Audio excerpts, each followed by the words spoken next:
Boutique bijoux d'or Mossi Elengi. Boutique bijoux d'or Mossi. Voilà, couleur riche. Boutique bijoux d'or Mossi. Boss, voilà, couleur riche. Boutique bijoux d'or. Boutique bijoux d'or Mossi Elengi.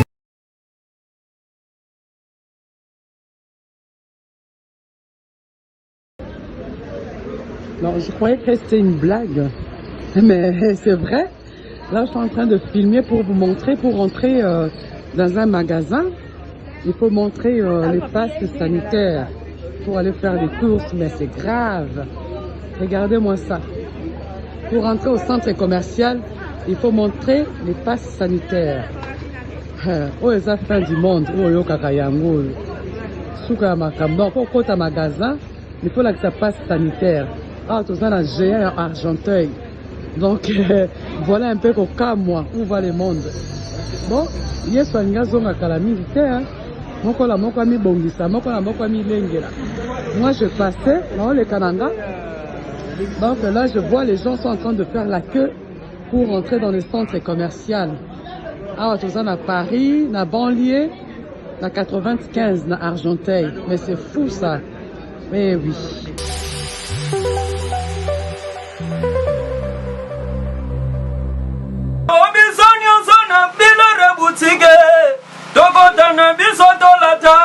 Voyant Simbambo Gartala, hey, Yazali Nandenge na Yomwani, Balobi Tokota, le Lobi Sonyo Sona Bila Reboutige, Tokota Nebisoto Lata, voyant Simbambo Gartala, Ayazali Nandenge na Yomwani.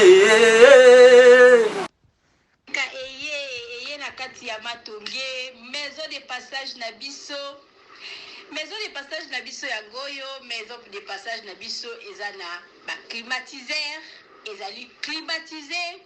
Maison de passage na biso ezana matonge na Irebu A37.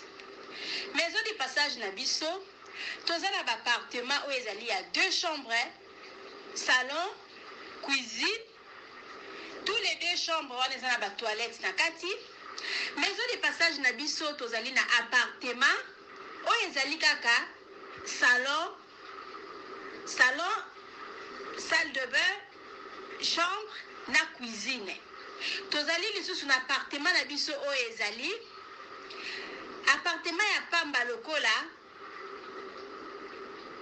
chambre na toilette. Toilette na oyo salle de bain na ona kati.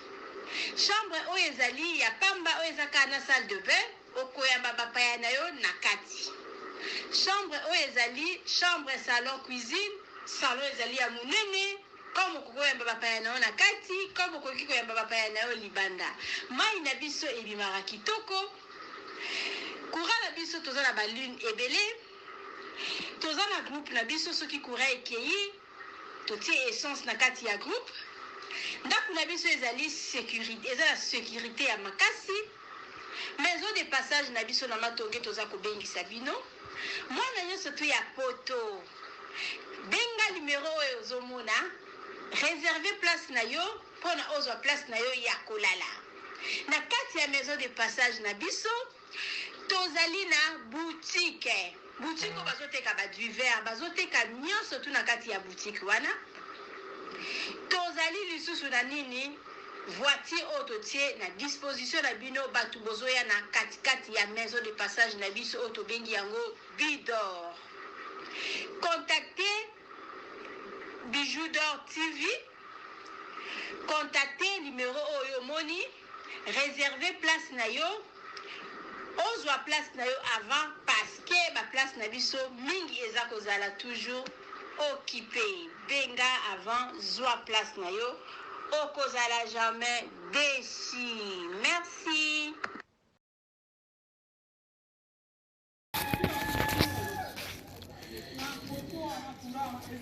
Salut, j'espère que vous allez bien. En fait, c'est plus pour les diasporas. C'est donc qui veulent passer leur séjour ici à Kinshasa. Alors pour tous vos déplacements, il y a une voiture à louer qui est là, marque Hyundai.